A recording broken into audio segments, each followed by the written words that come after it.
নমস্কার, অপর্ণা টেস্টি ওয়ার্ল্ডের সকল দর্শক বন্ধুদের অনেক অনেক স্বাগত। বন্ধুরা, এই গরমের দিনে ছোলার ডালের যদি একটা তড়কা রেসিপি থাকে তাহলে কিন্তু গরম ভাতের সঙ্গে কিংবা রাতের বেলা ডিনারের সঙ্গে জাস্ট অসাধারণ লাগবে। তো আজ আমি নিয়ে এসেছি ছোলার ডালের তড়কা রেসিপি। চলো কিভাবে রেসিপিটি বানাবো সেটাই শেয়ার করা যাক। প্রথমেই আমি পরিমাণ মতো যতটা আমার দরকার আমি সেই পরিমাণ অনুযায়ী ছোলার ডাল আগে থেকে ভিজিয়ে রেখেছিলাম 2 থেকে 3 ঘন্টা। যখন ডালটা ভালো করে ফুলে উঠলো তখন ডালটাকে ভালো করে ধুয়ে নিয়েছি। যেহেতু বাজার থেকে আনা ডাল একটু ভালো করে পরিষ্কার করে ধুয়ে নিতে হয়, অনেক সাদা সাদা বেরোয়। তো যাই হোক, ওটা ধুয়ে তারপর ডালটাকে ধুয়ে একটু জল দিয়ে পরিমাণ মতো জল দিয়ে আর লবণ দিয়ে প্রেসার কুকারে বসিয়ে দিয়েছি। 3টে থেকে 4টে সিটি আসা অবধি অপেক্ষা করব। প্রথমেই গ্যাসটাকে আমি হাই ফ্লেমে রেখে দেবো, তারপর যখন একটা সিটি আসবে তখন গ্যাসটাকে একটু মিডিয়াম করে রেখে দেবো। তারপর পরপর 2-3টে সিটি এলেই ডালটা বোঝা যাবে যে ডালটা আমার সিদ্ধ হয়ে গেছে। আর এইভাবে ডাল তড়কা রান্না করলে খেতেও অসাধারণ হবে। আর বাড়ি থেকে যারা ডাল পছন্দ করে না তারাও কিন্তু খেতে পছন্দ করবে। আর ডাল মানে আমরা সকলেই জানি এটা কিন্তু প্রচুর পরিমাণে ডালে প্রোটিন থাকে। তো বন্ধুরা, তাই রেসিপিটি সম্পূর্ণ দেখার অনুরোধ রইল সকলকে। তোমরা তো বাড়িতে অনেকভাবেই ছোলার ডালের রেসিপি বানিয়ে খেয়েছো, কিন্তু আজ আমি যেভাবে বানাচ্ছি আর কি তোমাদের সঙ্গে শেয়ার করছি, সেটা অবশ্যই আশা করি তোমাদের ভালো লাগবে। তো সিটি তো ডাল কমপ্লিট হয়ে গেছে সিদ্ধ, আমার দেখেই বোঝা যাচ্ছে, হাত দেওয়ার দরকার হলো না। তো খুলে দেখলাম 10 মিনিট পরে গ্যাসটা অফ করে দিয়ে। তো ডাল পুরো সফট হয়ে গেছে। এবার এর মধ্যে তড়কা দেবো যেগুলো সেইগুলো আমি তৈরি করব। তো তার জন্য বড় একটা সাইজের মতো পেঁয়াজ আমি একেবারে পাতলা পাতলা করে কেটেছি, ছোট ছোট করে টুকরো টুকরো করে পাতলা করে কেটেছি, খুবই পাতলা করে। তো আমার কাছে টমেটো ছিল না, তোমাদের কাছে টমেটো থাকলে তোমরা টমেটো এই সময় দিতে পারো। তারপরে কড়াই বসিয়ে দিয়েছি গ্যাসে, দিয়ে দিলাম পরিমাণ মতো তেল, সর্ষের তেল দিলাম। আর এই তড়কাটা কিন্তু সর্ষের তেলেই বন্ধুরা রান্না করবে, খেতে কিন্তু অসাধারণ লাগবে। যারা ডায়েট করতে চাও তারাও কিন্তু এই তড়কা রেসিপি শুধুমাত্র দুপুরবেলা এক বাটি ভাত রুটি ছাড়া শুধু এক বাটি তড়কা ঘুগনির মতো খেতেও পারো, খেতে কিন্তু খুব সুন্দর লাগবে। আর এমনভাবে বানাবো আমি যে রুটি ভাত সব কিছুর সঙ্গে চলবে। তো ফোড়নে দিয়ে দিলাম আমি সামান্য পরিমাণ 5 ফোড়ন। দেখো তোমাদের দেখাচ্ছি 5 ফোড়নটা। তো 5 ফোড়নটা দিলাম। 5 ফোড়নটা একটু হালকা ব্রাউন কালার হলে তখন এর মধ্যে আর একটা জিনিস দেবো, যেটা দিলে এর স্বাদ কিন্তু আরও দ্বিগুণ বেড়ে যাবে। সেটা হলো, আগে থেকে আমার কাছে ফ্রিজে ছিল তো কারি পাতা ধুয়ে রেখেছিলাম, সেই কারি পাতা এবার আমি এর মধ্যে দিয়ে দেবো, পাতাগুলো ভালো করে তুলে নিয়ে। এই কারি পাতা দিলে কারি পাতার যে একটা ফ্লেভার আসে না, এতে ডালটা খেতে আরও অসাধারণ লাগে। তো এইভাবে ডাল তড়কা রান্না করলে এটা কিন্তু আমরা ঘুগনির মতো বাটিতে করে একটু পেঁয়াজ কেটে শসা কেটে বিকেলবেলা টিফিন হিসেবেও কিন্তু এক বাটি খেতে পারি, আবার রুটির সঙ্গেও খেতে পারি, ভাতের সঙ্গেও খেতে পারি, এমনই একটা সবজি হবে।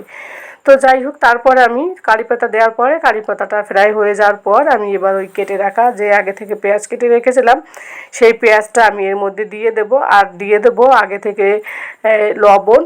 পেঁয়াজের মধ্যে ডালের মধ্যে যেহেতু লবণ দিয়েছি তাই সেইভাবে আমি লবণের পরিমাণটা বুঝেই দেব। এরপর এর মধ্যে আমি আগে থেকে বেটে রেখেছিলাম মিক্সিতে কাঁচা লঙ্কার পেস্ট।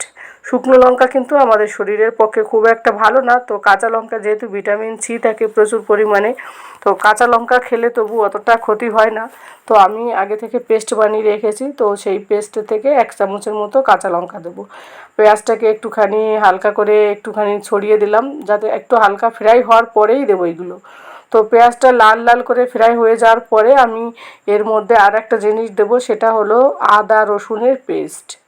তো তার আগে পেঁয়াজটাকে একটু সুন্দর করে ফ্রাই করে নিচ্ছি। যদি টমেটো থাকতো এর মধ্যে আরও খেতে আরও সুন্দর হতো, তো টমেটোটা আমার কাছে ছিল না বন্ধুরা, আগেই বলেছি। তোমাদের কাছে থাকলে অবশ্যই টমেটোটা দিতে পারো।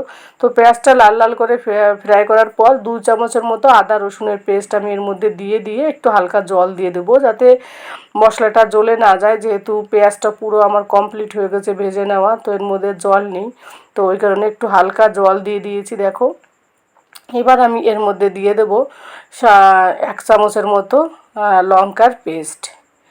তোমাদের পরিমাণ বুঝে তোমরা মশলার পরিমাণটা বন্ধুরা দিতে পারো।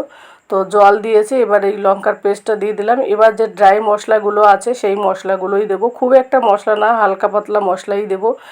আর এর মধ্যে দেব হচ্ছে পরিমাণ মতো কালারের জন্য হলুদ। কোনো কাশ্মীরি লঙ্কার গুঁড়ো ব্যবহার করতেও পারো, নাও করতে পারো, যদিও আমি করিনি। আর দিয়ে দেবো 1 চামচের মতো ধনে আর জিরের গুঁড়ো মিশানো রয়েছে একসঙ্গে, সেই মশলাটাই দিয়ে দিলাম।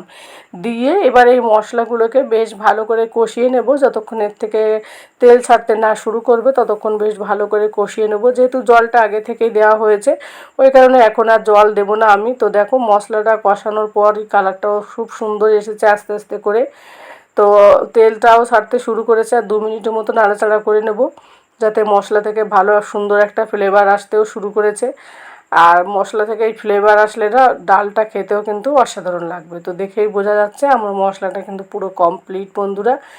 এবার আমি আগে থেকে যে প্রেসার কুকারে সিটি দিয়ে রেখেছিলাম যে ডালগুলোকে, সেই ডালগুলোকে এর মধ্যে আস্তে আস্তে করে ছেড়ে দেবো। তার আগে একটু দেখে চেক করে নিচ্ছি যে মশলাটা সব মানে চারি সাইডে সব জায়গায় আর কি কষানো হয়েছে কিনা। তো দেখলাম কমপ্লিট হয়ে গেছে। তো এই পর্যায়ে আমি ডালগুলোকে ওই যে প্রেসার কুকারে যে ডালটা ছিল সেই ডালটা কিন্তু এর মধ্যে দিয়ে দিলাম। ঝোলটা তোমরা তোমাদের পরিমাণ মতো দিতে পারো। অনেকে ঝোল পাতলা পছন্দ করে, অনেকে গ্রেভি পছন্দ করে।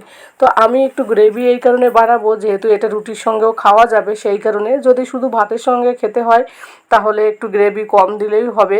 তো সেই কারণে আর ডালটাকে যাতে আরেকটু মশলাটা ফোটে, একটু ডালটা একটু জাল হয়। আর দেখবে যে কোনো ডাল রান্না করতে গেলে ভালো করে জল দিয়ে ফোটালে সেটা কিন্তু খেতে ভালো লাগে।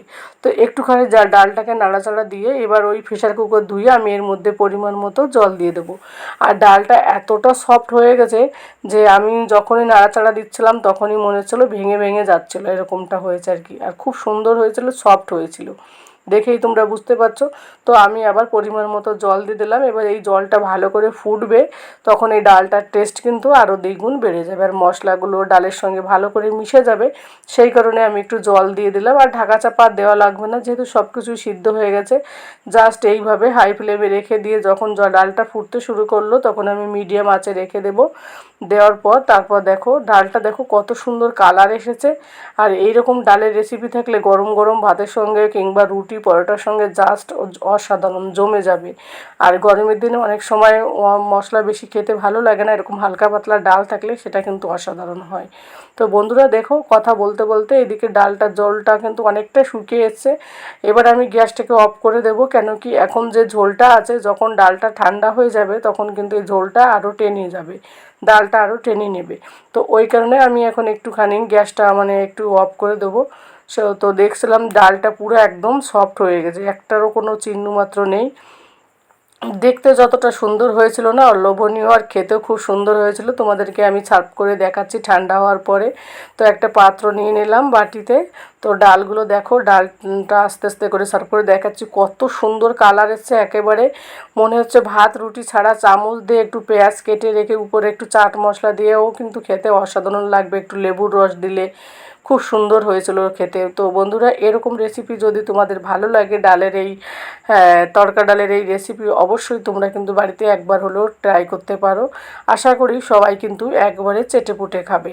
আর রেসিপিটি ভালো লাগলে অবশ্যই একটা লাইক করে দিও এবং একটা কমেন্ট করে দিও। তোমাদের একটা লাইক একটা কমেন্ট আমাকে কিন্তু পরবর্তী ভিডিও বানাতে কিংবা রেসিপি বানাতে ভীষণ উৎসাহিত করে। তো দেখো সার্ভ করে দেখালাম। উপরে একটা গার্নিশ করার জন্য একটা লেবু অথবা লঙ্কা দিতে পারো, তো আমি একটা লঙ্কা দিয়ে দিলাম। আর এই ডালটা একটু খাওয়ার সময় যদি একটু লেবুর রস পাতি লেবুর রস দেওয়া হয় না তাহলে ডালের মানে টেস্ট আরও অনেক অনেক বেড়ে যাবে।